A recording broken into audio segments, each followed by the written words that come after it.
हरछठ महारानी की कथा, जिसे पढ़ने से मिलती है सुख समृद्धि। एक बार राजा युधिष्ठिर ने भगवान श्री कृष्ण से अत्यंत शोक संतप्त भाव से कहा, हे देवकी नंदन, सुभद्रा अपने पुत्र अभिमन्यु के मरणोपरांत शोक संतप्त है। वह अभिमन्यु की भार्या उत्तरा के गर्भ की संतान भी ब्रह्मास्त्र से तेज से दुग्ध हो रही है, क्योंकि दुष्ट अश्वत्थामा ने गर्भ को निस्तेज कर दिया है। द्रौपदी भी अपने 5 पुत्र के मारे जाने से अति दुखी है। अतः इस महादुख से उत्थान हेतु कोई उपाय बताएं।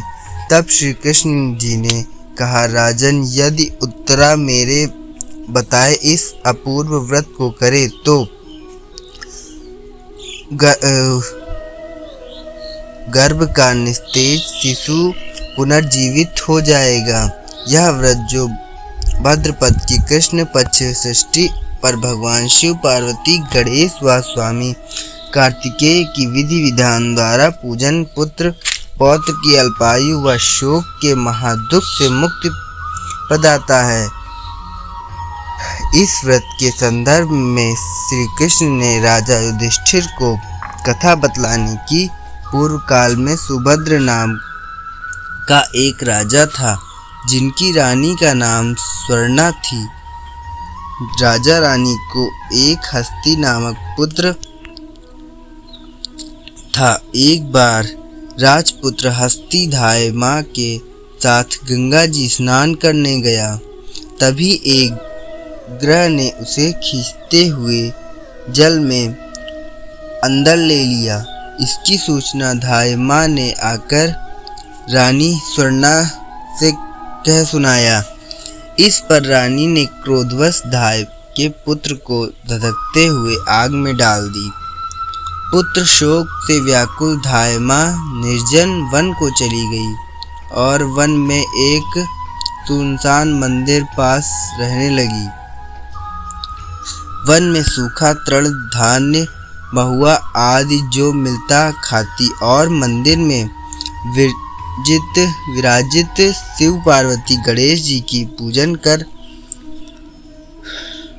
दिन व्यतीत करने लगी। इधर नगर में एक अद्भुत घटना घटित हुआ कि धाय माँ का पुत्र आग की भट्टी से जीवित निकल आया और खेलने लगा। यह खबर पूरे नगर में फैलते हुए राजा रानी के पास पहुंचा तो उन्होंने इस घटना के विषय में पुरोहितों से पूछा। तभी सौभाग्य से वहां दुर्वासा ऋषि पहुंचे। राजा रानी ने ऋषि का पूजन कर धाय पुत्र के जीवित हो जाने का कारण पूछा तो दुर्वासा जी ने कहा कि राजन, आपके डर से धाय जंगल में एकांत होकर व्रत की। यह सब उसी व्रत का प्रभाव है। अब राजा रानी सभी नगरवासियों के साथ दुर्वासा जी की अगुवाई उस जंगल में धाय के पास उस व्रत के विषय में अधिक जानकारी पूछा। तब धाय ने कहा कि राजन, मैं पुत्र शोक से दुखी होकर यहाँ रहने लगी हूँ और यहाँ व्रत ग्रहण कर भगवान शिव, पार्वती, गणेश जी व स्वामी कार्तिकेय का पूजन कर सूखा तृण, धान्य, महुआ आदि खाकर रहने लगी।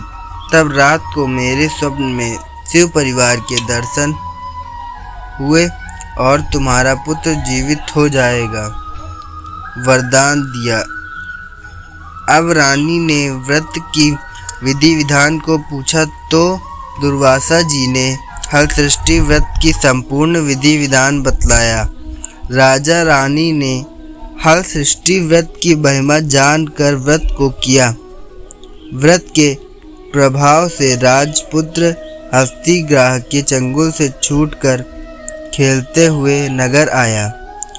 अपने पुत्र को पाकर राजा रानी सुखी हुआ और धाय भी पुत्र के साथ प्रसन्न होकर निवास करने लगी।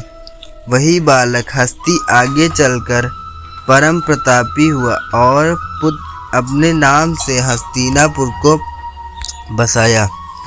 इस प्रकार भगवान श्री कृष्ण ने युधिष्ठिर से हलषष्ठी व्रत की हम का ज्ञान देते हुए कहा कि हलषष्ठी व्रत कथा पहले नारद जी से सुने और मेरी माता देवकी ने इस व्रत को सबसे पहले किया, जिसके प्रभाव से उनके आने वाले संतान की रक्षा हुई। अब भगवान श्री कृष्ण ने सुनकर युधिष्ठिर ने इस व्रत को उत्तरा द्वारा करवाया। व्रत के प्रभाव से उत्तरा का अश्वत्थामा द्वारा नष्ट हुआ गर्भ पुनः जीवित हो गया तथा प्रसव पश्चात बालक का जन्म हुआ, जो कालांतर में राजा परीक्षित नाम से प्रसिद्ध हुआ। धन्यवाद।